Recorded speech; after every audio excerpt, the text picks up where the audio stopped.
Okay, so key concepts in Algebra 1, let's go through some of these. So if we've learned how to solve linear equations and inequalities. For example, if we had negative 3x plus 5 is less than negative 16, we would know to solve a problem like this. We would subtract 5 from both sides to try to isolate the x.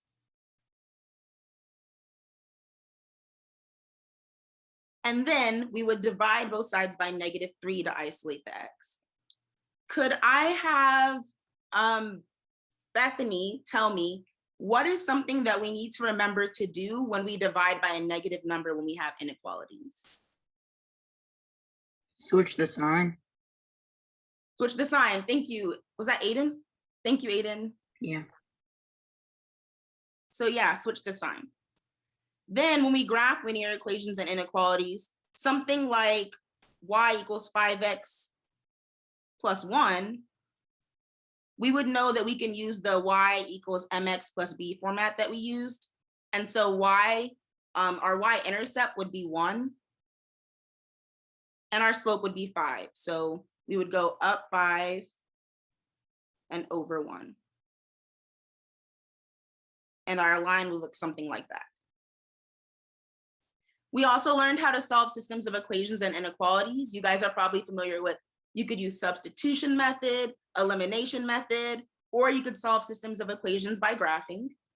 And then speaking of graphing systems of linear equations and inequalities, if you had 8x minus 4y equals 16 and 8x plus 4y equals 16, then you can go ahead and graph that in your calculator if you have a graphing calculator, and your calculator would tell you where those two equations intersect, and the x and y point of that intersection would tell us what the solution to our system of equations is. So just to draw a quick visual for my visual learners out there, that's like if I had a graph that looked like this and another line that looked like this, our solution would be right here where they intersect, whatever that point is.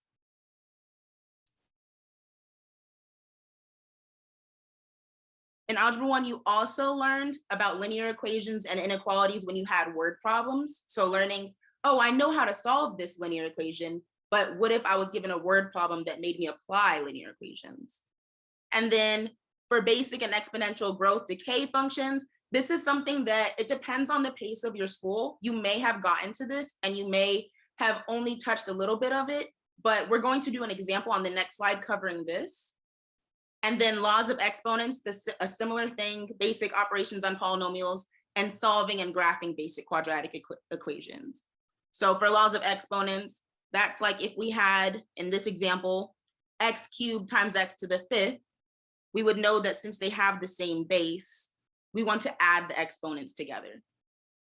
And for if I had x cubed to the 5th power, I would know in that case, this is x to the 15. This is actually a rule that is really important that I see a lot of my students mix up. So make sure that you know if you have the same base, you're adding the exponents. And if you're taking a power to another power, you multiply them. Basic operations of polynomials, you guys have learned to add, subtract, multiply, and divide polynomials. When dividing polynomials, you guys might have learned there's box method, synthetic division, long division. Any of those methods will give you the correct answer. And then solving a basic quadratic equation. For this one, that would be saying we just want to have our quadratic equation moved up 1 unit. That's what that +1 tells us. So basic transformations with quadratic functions.